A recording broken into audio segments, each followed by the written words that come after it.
Yeah, so the content in this presentation will be more inclined towards Professor's Immanuel session of STP. So we just went through that and we came up with the slides. Even the case study we took exactly from there only. So to start with, let's try to understand, like what's operations, and let's take 2, 3 example how operation helps in different departments, and we will just close it with the interesting case study. Yeah. So to start with, what's operations? So it kinds of actually varies from business to business, and also the stage in which the particular business is in. So according to Emmanuel, so operations is how an organization creates, delivers, and captures value. However, on a different session, we saw like how we are making, delivering, and capturing value in the previous one particular session in terms of value proposition and stuff. And also, I went through one another definition which is more relatable. So, operations is the work of managing inner workings of business, so it runs as efficiently as possible. Yeah. So this can help to streamline the cost, allowing us to do more with less, reducing the need to secure loans in terms of like some manufacturing industry. Whether we make products or sell or even provide services, it's better to oversee the design and manage this behind the scenes work, and which is what most operation department does. And as I mentioned earlier, the specific definition of operations depends on particular industry and the stage our business is in. Sometimes improving operations means thinking strategically about the existing systems and the processes. In other times, it means a part of groundwork to bring every aspect of project from tiny to huge to reality. So this will be, the majorly the work of operations and stuff. Quickly, let's see 2 examples in terms of how really operation helps to do the business in an efficient manner. So let's take the retail business. So in the retail business, the daily goal is to stock the items that customer is interested in. As a owner of retail business, daily goal is to stock the items that customer wants at a price they are happy to buy. And in terms of operations, it means, perfecting our inventory. So how do we do that in an efficient manner? Generally, it's better to take a look at the records from the last season or last month. What is selling well? What's sitting unwanted on the shelves? And also, if possible, can we negotiate lower prices or better terms from our vendors? Yeah. And also, would our customers be willing to pay more for any of the items we sell? So these are the questions which needs to be answered to make it more efficient in terms of operations from operation standpoint. While some of the answers to those questions will be obvious when we crunch the number and analyze the result. Yeah. And also, if in case if you don't have any software program or something, it's another operational update might be to implement a software to optimize inventory in real time. So these questions can be addressed more quickly and more often. That's about from retail standpoint. Let's take another example of a restaurant. So here in this situation, it seems to be more challenging because food business have even more challenges in terms of inventory problems than retailer, as their products are perishable, like it may get bad in a short span of time. So we have more challenges here. And also, at a restaurant, operation applies not just to food stuff. There are more to it actually. Also, purchasing, preparation, cost of food, and labor. And also, we might be concerned with customer service and customer experience at our restaurant. So these are the different aspects which we have to take into account and manage things efficiently. Uh, to look from operation standpoint, maybe it might be more focusing on signing contract with important suppliers based on the restaurant, and also improving the organization of walk-in refrigerator to optimize the food freshness, and also just training staff to exceed customer expectations. So in this case, if you see, it's a big range. So maybe uh, like thinking through who should be the in charge of leading the different aspect of operation, and also it would definitely won't fall on one particular person. We might have different people handling the operation. So these are two businesses which we see on day-to-day basis, and it can be more relatable in terms of things could be done better. Yeah, Jairam, can I, as a perfect Jairam, very good presentation. Can I just add something here? Is it okay? Sure. Yeah. So generally for everyone, so we think of our presentations not just as one person presenting, but also that we would like to maximize understanding from everyone. Okay. So we also realize that I think, all of us have some amount of information or knowledge that we can add. So from that standpoint, we would, so if there is anyone has any points, please, chime in and add that stuff. That's number one. Number two is, I think these are very good examples, Jairam and Anishka have taken, so it's very good. So both retail and restaurant, right, are businesses that we can very easily relate to, right? Because we have, used those businesses and so on.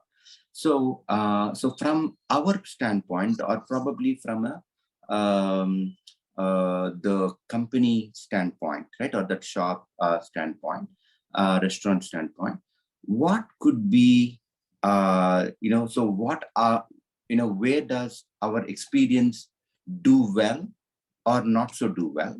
Number one, right? Maybe we are happy or not so happy, right?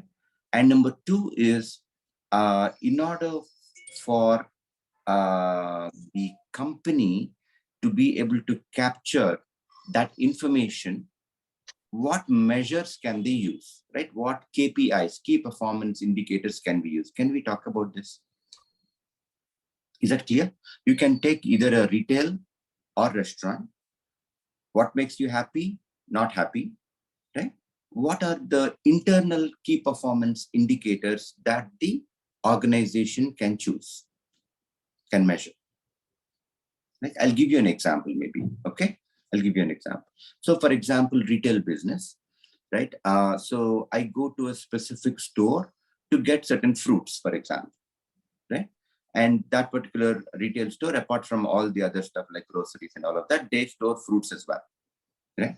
And so let's say they produce, they not produce, but they procure really good, fresh, and tasty to eat, right?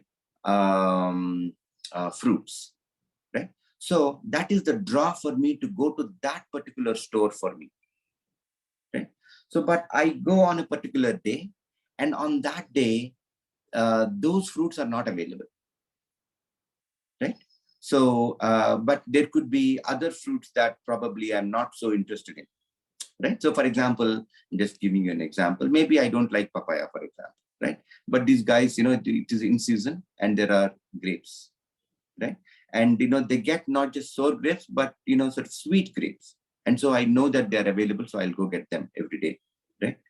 But today I went there and I don't find them, so they're not available. So that particular item is out of stock at that time, right? So the internal measure that they could use would be how many times a particular product is out of stock. Okay, that's a measure, right? So there's no product for them to sell. Clear, everyone? Yeah. Okay, all right. Maybe we can brainstorm certain KPIs, in that order. Oh, that's too long a silence. Maybe waiting time for billing. Let's say the queue is too lengthy. Yes. Inventory turnover also one of the important KPIs.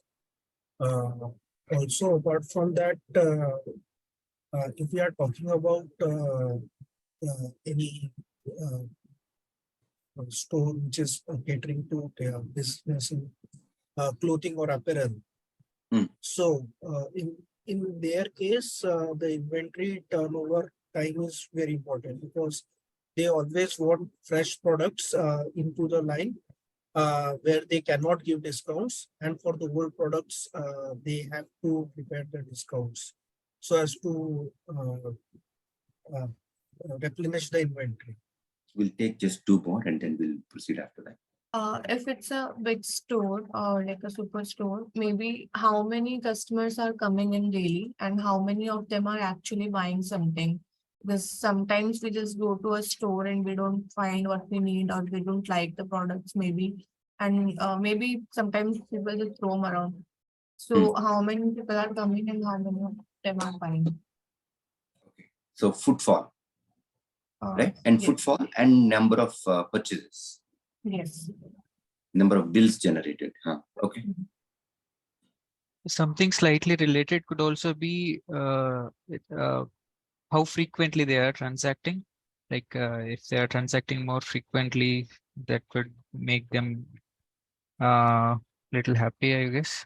So yeah, the customer repeat business. So how much they are making, that can be helpful. Yeah. Repeat. How many times does the customer keep visiting? Right. So maybe Correct. number of times customer visits per month, something like that. Something like, yeah. Okay. Okay. All right. Perfect. Excellent. So Jairam, please back to you. Yeah. Continue. Yeah. So in order to think more about operations strategically, so these are the 3 questions which has to be answered in specific to business and stuff. So how does being deliberate about our decision steps allow you to consistently create value for your customers? If you think about this, so if you are being deliberate about our decisions in specific means taking a thoughtful and intentional approach to decision making. So rather than making decisions impulsively or let's say based on some incomplete information in a quick manner, when you are deliberate, so we are most likely to take more informed decisions that will align with our goals and values. So it's better to take time but come up with decisions based on complete information rather than just rushing up through with the incomplete information. And second, if you see like how does your decision steps impact your value or delivery step? If you think about this, generally decision making step can have a significant impact on our value delivery steps. When we make thoughtful and deliberate decision, so we are more likely to deliver values to our customers in a consistent and effective manner. So after knowing the significance of the decision steps which we make, it's better to analyze the situation. Let's say as I mentioned earlier, it varies from business to business. Sometimes it could be just a product designing where we have to take care of several aspects before, or also we have to think about from customers standpoint, so that way we'll be able to kind of give them more efficient products or services. And third one, how does executing your customer promise relate to our overall competitive strategy? If you think about this, so executing our customer promise is an essential part of overall competitive strategy. Our customer promise is generally a statement that describes the value that we promise to deliver to our customer, and also it's a key part of our brand identity as well. When we consistently deliver on our promises, we can definitely differentiate ourselves from our competitors and build a strong brand reputation. So whenever we are trying to kind of come up with some situations or operations more strategically, if you can think about these 3 particular questions and answer in specific to the business and stage, we'll be able to make operations in a more efficient manner. Yeah, I think maybe if we can just deliberate on this a little bit more. I think we have to translate some of this into English, because these guys tend to be,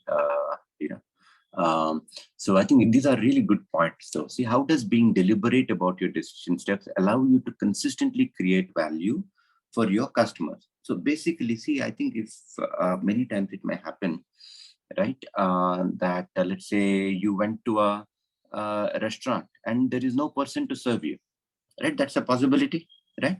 So it is a different thing, you go to a very busy restaurant, it's a different thing altogether. Maybe, they got their act together. But some of them, especially in smaller towns, you may go and maybe you don't have hours and things like that, right? Especially if it is off time, there is probably nobody to serve you. Why? Because I know they have not probably, maybe at the time is not great. That's a possibility, right? Or you go to a certain store. Actually, just recently it so happened. So there is one specific metal cleaning solution that I found. I've been looking for it for a long time. I found it in one particular store. Okay. So we thought, okay, let's experiment, and we actually got it and we tested it. It's actually working. Many of the stuff that they don't work. Right now, so he said, "Oh, this is working for a change." Right. Then what we did was, so after about 15 days, we went back to the same store to get the same thing again. Now they said it's out of stock, then it's not there, right? So, so maybe, if that particular solution is a draw, it's pulling a customer, right, out of their chair and getting all the way to the store to buy it. Maybe they should make it available, no, so that people will come back again, right? So what has happened was it was ad hoc and not deliberate.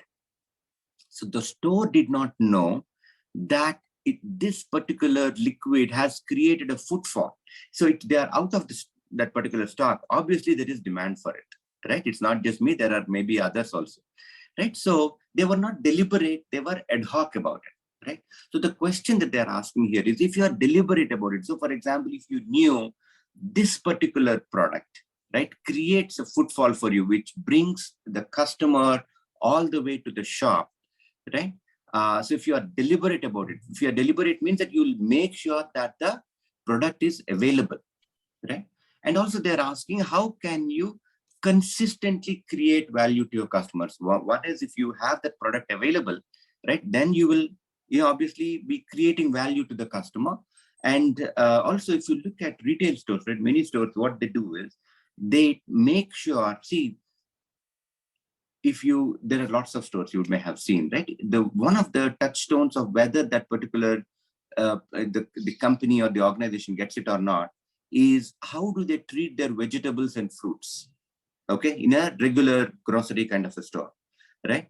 And the reason why I'm saying this is, see, vegetables is something that you need on a regular basis, right? So if they are old, would you like to use sort of not fresh vegetables? We don't, isn't it? We want to use fresh vegetables. So many companies, retail stores, so what they do is they make sure they make fresh vegetables and fruits available, because that is what draws the customer in, right? And they keep it all the way behind, so that they have to keep going through all the other aisles, and you go to finally to the the section that has fruits, vegetables, and dairy, right? This kind of stuff, right? So so in fact I had, anyway, so so that's the first part. All right. So obviously, see, for a retail store, if you are able to have those veggies and fruits and all of that, and customers actually come in for that, then obviously they don't buy just that. They buy a lot of other stuff also. Let's say you need dal, you'll buy it. Let's say you need oil, you'll buy it, right? And maybe you need some spices, you'll buy it. You also need what do you call this? Let's say detergent, you'll buy it, and so on and so forth, right? You don't necessarily want to go to a different store to buy it, right? So that makes sure that there is inventory movement and more sales, and so the whole shop becomes more profitable, because they know the value of vegetables and fruits, and they make losses on vegetables, right? So on vegetables, what do we do? See, let's say we are very smart people, okay? So there are these outside people, right, who are selling these vegetables, maybe in a shanty kind of a thing, or maybe what else, let's say on a scooter, or on a cycle or something, right? They come and they sell vegetables. Do they have much expenses? Nothing, right? You go to a market, there they don't have any expenses. But a retail store has a lot more expenses. They have to, have AC, right? So the point here is we compare the prices in the retail store to the prices outside, right? So there is a downward pressure on those prices. So because they price high enough, they won't be able to sell, right? We would prefer to go out elsewhere and buy. So retail stores typically make losses on vegetables and fruits, okay? And still, they maintain them fresh because they draw people in, okay? This is one part about being deliberate. So next one, how do your decision, anything anyone wants to add here so far as the first point is concerned? Okay, all right. So how do your decision steps affect your value delivery steps? I'm not so sure what value delivery steps means. I think maybe the broad drift seems to be, how do the decisions that you take affect the value that the customer gets? Is that reasonable? Right? So in this particular case, I'm just continuing on the same example, right? So you make sure all the veggies and the fruits are there, for example, and dairy is there, right? Then, so how does that affect the value that the customer gets, right? So the customer gets to have fresh vegetables on a day-to-day basis, right? So this is the thing.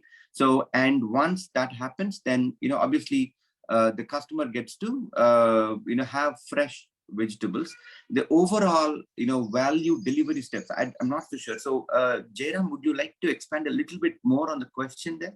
Yeah, that's okay. So basically, see, how do the decisions that, see, you can quantify the impact, right, of the decision that you are taking, right? In this particular case, see, we, if wages are there, we're actually making losses on it, right? So net, that's the fact. But along with all the wages, how much more are people buying, right? What does that translate to in terms of incremental revenue, incremental, let's say, gross profit, right? Incremental, maybe net profit, right? And in terms of maybe inventory turnover and all of those also, you can measure that particular impact. Have you seen people, have seen folks when they go to a retail store, their cart is full of chips and, sort of soft drinks and all of, all of that. So those guys have not come to buy vegetables, okay, just for your information, all right? So those of them who have actually come for vegetables, what have they, what are the other things that they have purchased? And probably where they have predominantly purchased vegetables, what else did they buy, right? These are things that we can quantify and then measure the impact. So let's look at the third one. How does executing your customer promise relate to your overall competitive strategy? This is a very good question, right? So executing your customer promise. See, different organizations, by the way they do things, right? And the format of the store and all of that, they have a different customer promise. Okay, so let's understand this a little bit, right? I think we, so Sanjay and others, they have talked about DMart some time ago, right? So what is the customer promise that they make there? Lowest prices. Lowest prices, right?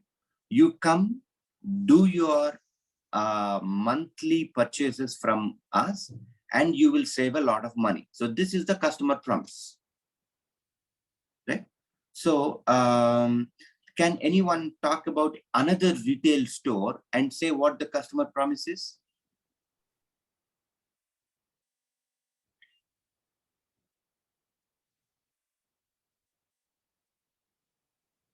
There is one handloom.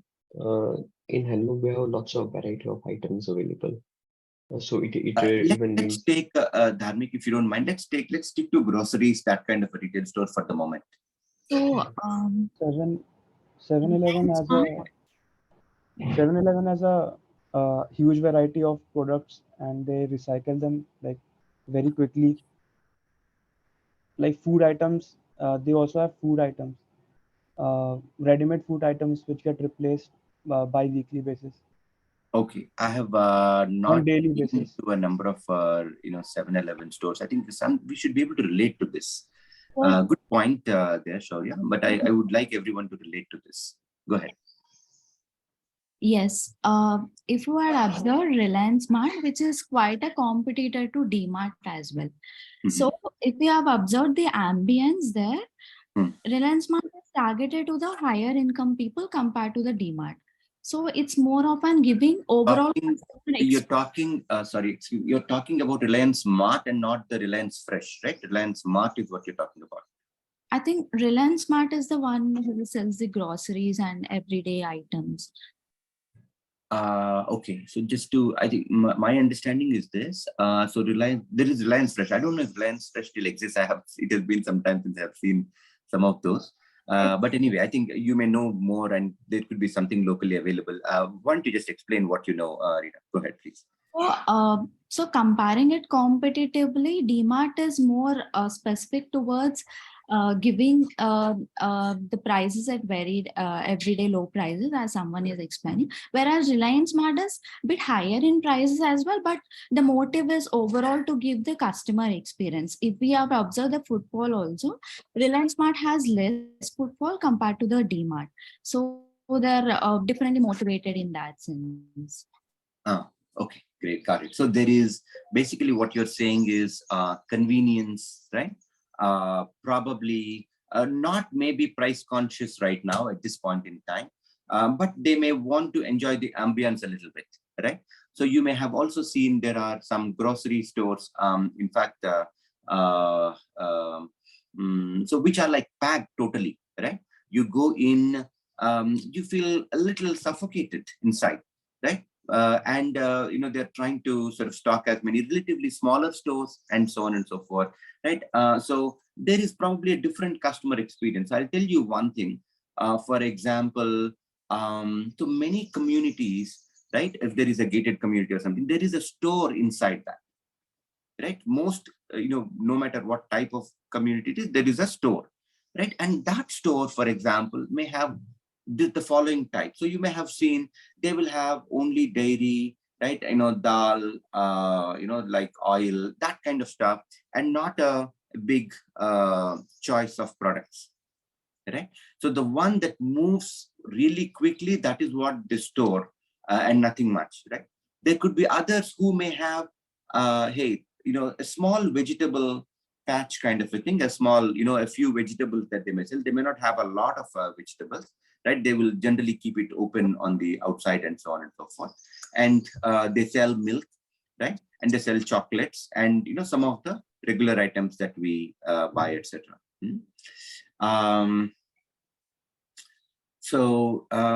Any other examples quickly? Bangalore is famous for hyper markets, and they are known for variety, as much variety of a particular thing as possible. They keep stock of that. Okay, give me an example. Just mention a name and give some products, Anushka. So hyper markets in general, they have, say, suppose we are talking about Amul Lassi. So they have all the kinds of flavors that we might not even heard of. So it's mango and everything. So all these kinds. Suppose we're talking about Amul toast. So they have cumin and milk and stuff like that. Got it. Okay. So for example, there could be, let's say electronics, there's a whole host of electronics there, that kind of thing, the hypermart kind of thing. Is that what you're talking about?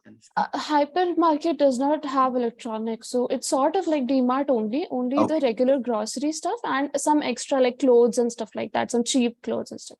Okay. Even hypermarkets don't have clothes either. I'm sorry, as far as I've seen. They don't have only groceries. Yeah. Got it. Okay. So I think, anyway, so the customer, so I think we have got a sense of what a customer promise is, right? So there is a customer promise associated with each of the organizations. And so basically what they're asking is, how does executing your customer promise relate to your overall competitive strategy, right?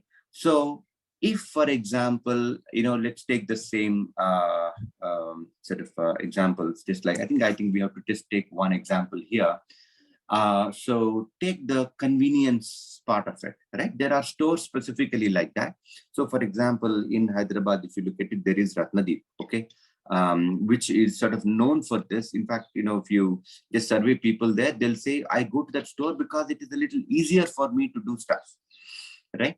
And the prices are slightly higher, right? In fact, I'm sorry, I'm giving a very example which is close by here. So there is another store called Vijeta, right? Which is, there is DMart also nearby, but there is something called Vijeta, where the prices are a little lower, right? And the convenience factor is also a little lower, right? So, and the choice of product may not be as high, right? Or as quote unquote exotic also, right? So there is a customer promise, and whatever is the promise that that you have made, whether consciously or otherwise, people are coming to your store because of that customer promise, right? And how does that relate to your overall competitive strategy? Means if you keep doing that over and over, right, and you make sure that that particular promise you are able to deliver, how does that relate to your competitive strategy? As in, how do you compete with the other stores? As in, will your customers come to your store as opposed to your competition store because you're good at that particular promise, executing that particular promise, right? Which basically are saying, hey, will your customers choose your store as opposed to someone else? Okay, so if that happens, then obviously you have won in the competition. That's the competitive strategy that they're talking about. Okay, all right. Okay, anything anyone would like to add here? That was a good answer, Jairam. So let me just so see, if you look at how we are organized, right? Our operations are basically, we are a consulting organization. Right? So, so our mission, I think, like I mentioned yesterday, we would like to unlock value, right? And derive value.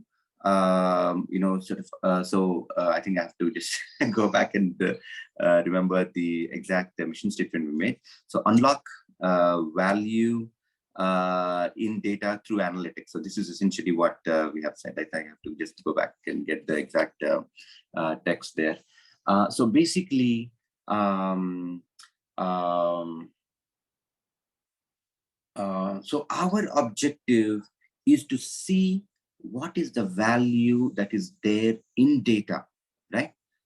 And we are the medium so that the client can unlock that value. Okay, what does it mean, right? So let's say their own marketing is there.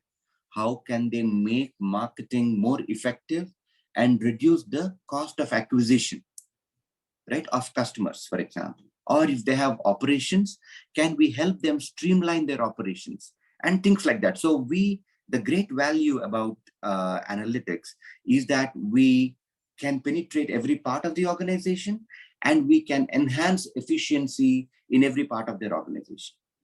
Okay, so the way we look at it is that, see, we have to be aligned with the customer. We have to know their business. We are almost part of their organization. That is how we work, right? So our customers have direct access to every one of our team members, right? And the way we do it is, the way our operations are sort of structured is, right? So we tell the client, see, how long do we have work? What are we doing right now, right? What is the plan, near-term plan, and the like, right? And many times we go and ask them, intricate questions in their business, right? So look at what's happening right now, which is training, right? We train our team, right? And we help them go work with the particular client, right? And we have frequent calls with the client so that we can understand what exactly they want and what is it that we are doing. There is, sort of constant cooperation and communication, right? So this is how the organization of operations has happened, so that it is all oriented towards maximizing value at the customer's end, Okay. We also have bi-weekly calls, right? Internal calls that we have every 2 weeks. Okay. And in those 2 weeks, we deliberate basically, how can we add more value to the client, right? And are we touching? See, it's like this. You have a wire, typical, just regular wire, right? And let's say you you take a pen and whatever, anything, and then just, try to do something. Will it produce any noise, produce any sound? Probably a little bit, kind of a noise, right? It's more of a noise. But you put it on the guitar, right? Or on a veena, right? And then you sort of fine tune it and then do it. Then what happens? It produces beautiful sound. So we are organizing in such a way that we are, if you touch that particular nerve, you get the right kind of a sound, right? So in data, there is a lot of value. We are always trying to touch the right kind of nerves in that data so that they see value, right? They can experience value, not just see value. It has to produce that value. When you produce that value, it is unambiguous. It is very clear. Performance goes up. We should not be resting until we touch that performance lift. That is why we have internally organized ourselves so that we can, spend the requisite time, right? And ensure that the value keeps going to the client. And another way of organization here, so we are organized as small teams and which is aligned with clients. So for example, there is another way of organization, right? Which is, we tell the client, don't worry, you will not know who our internal team is. You just raise an issue on a complaint portal, right? And some of our team members, any of our team members will work on it. That is not the organization that we have chosen.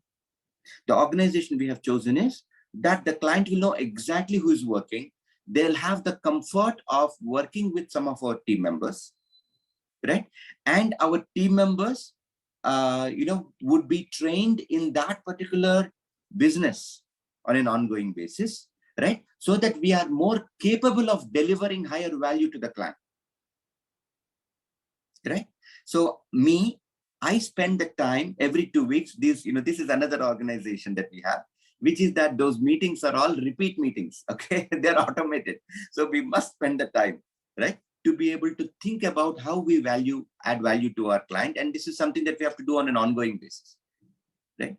Another thing that I'll also tell you is about how we are organized is that usually there is not huge pressure on our team to say, hey, we have only X number of hours, you must deliver in these hours. There is no pressure like that. Once in a while, we do have pressure because the client says, okay, we have to finish this particular thing by this time or whatever. Sometimes we have deadlines, so that's true. But on a usual basis, right, there is no huge pressure saying, hey, we have promised in this much of time, you should deliver it, So, you work day in and day out, and you work over the weekend, things like that, So there is a little bit of pressure here and there, but we play with that pressure, and then we cool off, and then, we want to be at a regular pace where we can do very well, because that is when all of us can perform very well. If there is huge pressure, people won't work, right? So we have organized our contracts with our customers in such a way that this kind of a pressure doesn't keep coming in on a regular basis. You understand? Yeah. These are some of the organizational aspects of our operations.